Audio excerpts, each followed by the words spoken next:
কোনো অপরাধ নেই, গায়ের জোরে বিচার করছে সরকার, বললেন খালেদা জিয়া।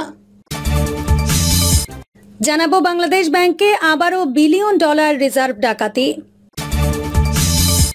এবং সর্বশেষ জানাবো বাংলাদেশ যখন অর্থনৈতিকভাবে অস্থিতিশীল ছিল তখনই এগিয়ে আসেন ইউনূস, বলছে ম্যাগসাইসাই অ্যাওয়ার্ড ফাউন্ডেশন। এতক্ষণ শুনছিলেন সংবাদ শিরোনাম, এবার বিস্তারিত। কোনো অপরাধ নেই, গায়ের জোরে বিচার করছে সরকার, বললেন খালেদা জিয়া। জিয়া অরফানেজ ট্রাস্ট মামলার রায়ের বিষয়ে বিএনপি চেয়ারপারসন ও সাবেক প্রধানমন্ত্রী বেগম খালেদা জিয়া বলেছেন, অপরাধী নেই, তাহলে বিচারটা করবে কিসের? গায়ের জোরে বিচার করছে সরকার। সাবেক প্রধান বিচারপতি সুরেন্দ্র কুমার সিনহাকে অস্ত্রের মুখে পদত্যাগে বাধ্য করা হয়েছে উল্লেখ করে সাবেক প্রধানমন্ত্রী বলেন, বিচারকরা এখন স্বাধীনভাবে রায় দিতে পারছেন না। ক্ষমতাসীন দল সংবিধানকে নিজেদের মতো করে সংশোধন করে নিয়েছে। সংবিধানে গণতন্ত্রের কিছু রাখা হয়নি, এখন ভোটের অধিকারও কেড়ে নিয়েছে। খালেদা জিয়া বলেন, আজকে যারা গণতান্ত্রিকভাবে ক্ষমতায় আসার দাবি করছে, অস্ত্রের মাধ্যমেই তারা ক্ষমতায় এসেছে। তত্ত্বাবধায়কের দাবি আওয়ামী লীগের ছিল। এ দাবির জন্য তারা 173 দিন হরতাল করেছে, জ্বালাও পোড়াও করেছে। এখন তারা সব মুছে দিয়ে নিজেরা ক্ষমতায় থেকে নির্বাচন করছে জনগণকে ভয় পায় বলে। গুম খুন নিত্য ঘটনা। নৌকায় পচন ধরেছে বলে এত আগে নৌকা মার্কায় ভোট দিতে তিনি ওয়াদা নিচ্ছেন জনগণের কাছ থেকে, যোগ করেন সাবেক প্রধানমন্ত্রী। দেশে গণতন্ত্র মানবাধিকার আইনের শাসন নেই উল্লেখ করে বেগম খালেদা জিয়া বলেন, ডিজিটাল আইনের নামে নতুন কালাকানুন করা হচ্ছে মানুষের কণ্ঠরোধের জন্য। বেগম খালেদা জিয়া আজ বেলা 11টা 5 লা মেরিডিয়ান হোটেলে এসে পৌঁছালে দলীয় নেতারা তাকে স্বাগত জানান। তারপর তাকে সভাকক্ষে নিয়ে যাওয়া হয়। মঞ্চে তার পাশে স্থায়ী কমিটির সদস্যরা রয়েছেন। বাংলাদেশ ব্যাংকে আবারও বিলিয়ন ডলার রিজার্ভ ডাকাতি। সম্প্রতি বাংলাদেশ ব্যাংকের সাংবাদিকদের প্রবেশে নিষেধাজ্ঞা ও ডক্টর দেবপ্রিয় ভট্টাচার্যের সতর্কবার্তার পর এখন সেই আশঙ্কা খবর আকারে প্রকাশিত হয়েছে। দেবপ্রিয় বলেছিলেন, বাংলাদেশ ব্যাংকের ভেতরে এমন কিছু হচ্ছে তা প্রকাশিত হলে তোলপাড় হয়ে যাবে। এই মাসে বাংলাদেশ ব্যাংকের কোটি কোটি টাকা চুরির পেছনে ভারতীয় হ্যাকাররা জড়িত। উভয় দেশের নিরাপত্তা সংস্থাগুলি এই ব্যাপক ডিজিটাল চুরি তদন্ত করছে। এমনকি বাংলাদেশের সম্ভাব্য ব্যাপক অর্থনৈতিক দুর্দশা মোকাবেলায় তারা কাজ করছে। অজ্ঞাত পরিচয় সন্দেহভাজন ভারতীয় হ্যাকাররা ডিজিটাল উপায়ে প্রায় 1 সপ্তাহ আগে দেশটির কেন্দ্রীয় ব্যাংক বাংলাদেশ ব্যাংক থেকে কয়েক বিলিয়ন ডলার পাচার করেছে বলে অভিযোগ।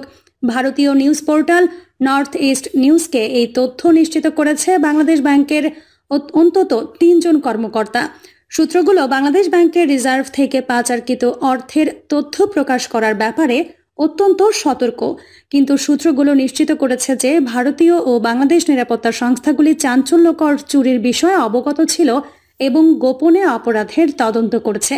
ডিজিটাল ডাকাতি, কম্পিউটার সিস্টেম হ্যাকিং এর পরিণতি এমন একটি সময়ে ঘটেছে যখন বাংলাদেশের বৈদেশিক মুদ্রার রিজার্ভ সর্বকালের সর্বনিম্ন পর্যায়ে রয়েছে এবং কিছু কর্মকর্তা সন্দেহ করছেন যে সংখ্যাটি একক সংখ্যা হতে পারে। এটি আমদানি বিল নিষ্পত্তিতে চরম অসুবিধা সহ বেশ জটিল সমস্যা সৃষ্টি করতে পারে। আনুষ্ঠানিকভাবে কেন্দ্রীয় ব্যাংক 13 মে দাবি করেছে যে দেশের নেট রিজার্ভ 13.86 বিলিয়ন ডলার। গত 2 সপ্তাহ ধরে কেন্দ্রীয় ব্যাংকের মতিঝিল সদর দপ্তরে সাংবাদিকদের প্রবেশে নিষেধাজ্ঞা আরোপ করেছে বাংলাদেশ ব্যাংক কর্তৃপক্ষ।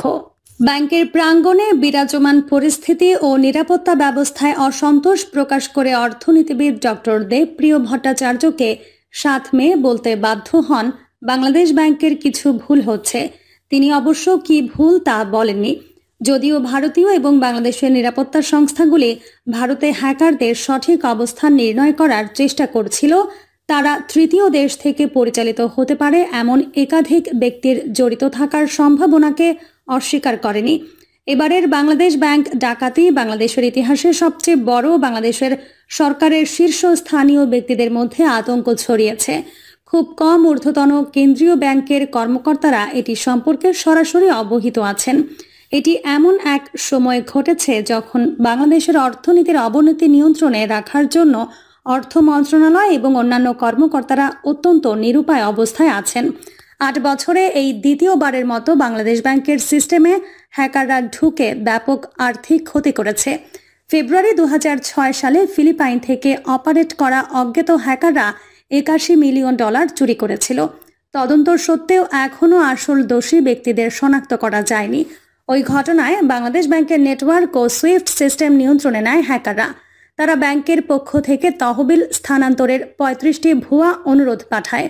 সে সময় বাংলাদেশ ব্যাংকের ঊর্ধ্বতন কর্মকর্তারা এবং সরকারি কর্মকর্তারা রহস্যজনকভাবে চুরির ঘটনা গোপন রেখেছিলেন।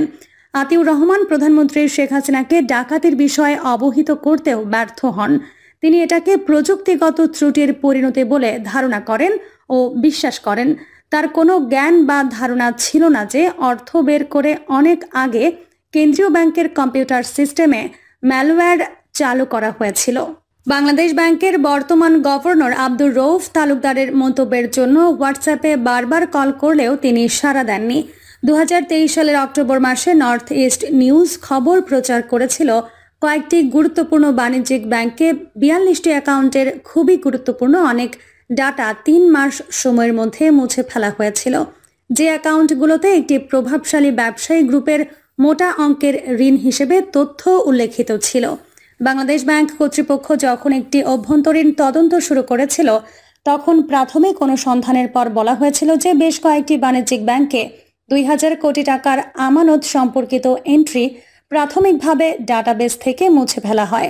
গত বছরের ওই তদন্তের সবচেয়ে জরুরি বিষয় ছিল 67,721 কোটি টাকার ঋণের রাইট অফ করার বিষয়গুলো ওই ঘটনার মূল উদ্দেশ্য হিসেবে চিহ্নিত হয়। কয়েকটি প্রভাবশালী বাণিজ্যিক গ্রুপ যারা ক্ষমতাসীন ক্ষমতা কাঠামোর সঙ্গে ঘনিষ্ঠভাবে জড়িত তারাই তথ্য মুছে ফেলার মতো ওই ঘটনার সঙ্গে বেনিফিশিয়ারি বলে তদন্ত উঠে আসে। 2023 সালের ডিসেম্বরে বাংলাদেশ ব্যাংক নতুন একটি আড়ি পাতা ও যোগাযোগ মনিটরিং কেন্দ্র স্থাপনের জন্য সামরিক গোয়েন্দা সংস্থা DGFI কে বাংলাদেশ ব্যাংক মূল ভবনের 30 তলায় 600 স্কয়ার ফিট জায়গা বরাদ্দ করেছিল। যদিও এই পদক্ষেপটি তখন বাংলাদেশের রাজনৈতিক ও নিরাপত্তা বিশ্লেষকদের মধ্যে যথেষ্ট অসন্তোষ সৃষ্টি করে। DGFI এর জন্য অতিরিক্ত স্থান, তাও আবার বাংলাদেশ ব্যাংকের ছাদে। যোগাযোগ ডিভাইসগুলো ব্যবহার করে বিশেষ অপারেশন পরিচালনায় লক্ষ্য কিনা এই প্রশ্ন তখনই উত্থাপিত হয়েছিল। নথি থেকে জানা গেছে যে বরাদ্দটি সেনা গোয়েন্দাদের প্রধান শাখা DGFI এর টেলিযোগাযোগ, ICT অবকাঠামো, মানব সম্পদ উন্নয়ন ও প্রযুক্তিগত সক্ষমতা বিল্ডিংয়ের প্রকল্প এবং সেনাবাহিনীর ঢাকা সদর দপ্তরের অনুকূলে করা হয়েছিল। নথির মন্তব্য কলামটি প্রকাশ করেছে যে স্থানটি DGFI এর ওয়াকিটকি নেটওয়ার্ক সম্প্রসারণ এবং রেডিও সরঞ্জাম ব্যবহারের জন্য প্রতিষ্ঠা করার জন্য ব্যবহার করা যাবে। বাংলাদেশ ব্যাংকের দাবি, বাংলাদেশ ব্যাংক এই খবর সম্পর্কে গণমাধ্যমকে বলেছে বৈদেশিক লেনদেনের ক্ষেত্রে এখন 3 স্তর বিশিষ্ট নিরাপত্তা ব্যবস্থা রয়েছে, তাই এই ঘটনা ভিত্তিহীন। বাংলাদেশ ব্যাংকের ভেতর থেকে খবর সংগ্রহে সাংবাদিকদের উপর নিষেধাজ্ঞা প্রসঙ্গে 15 মে যে প্রেস বিজ্ঞপ্তি ইস্যু করা হয়েছিল সেটা বাংলাদেশ ব্যাংকের ওয়েবসাইটে দেয়া হয়েছে। কিন্তু রিজার্ভ থেকে $1 বিলিয়ন চুরির এবং 2 দেশের গোয়েন্দাদের এই সম্পর্কে অনুসন্ধানের খবর নিয়ে কোনো প্রেস বিজ্ঞপ্তি বাংলাদেশ ব্যাংকের ওয়েবসাইটে দেওয়া হয়নি অথবা কোনো গণমাধ্যমকে পাঠানো হয়নি। বাংলাদেশ ব্যাংকের একটি সূত্র নাম প্রকাশ না করার শর্তে সাপ্তাহিক সুরমাকে এই তথ্য নিশ্চিত করেছে।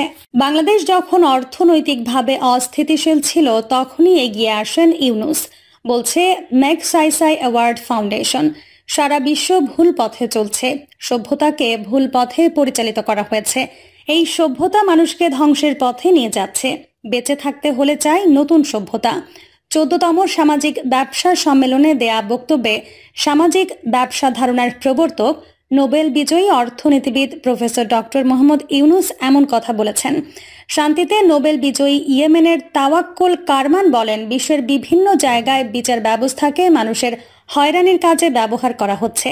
সারা বিশ্বে শান্তি প্রতিষ্ঠায় কাজ করে যাওয়া প্রফেসর ইউনূসের বিরুদ্ধে যেমন তার নিজ দেশে মামলা দেয়া হয়েছে, গাজায় গণহত্যা চালানো হচ্ছে মন্তব্য করে তিনি সেখানে এই মুহূর্তে তা বন্ধের দাবি জানান।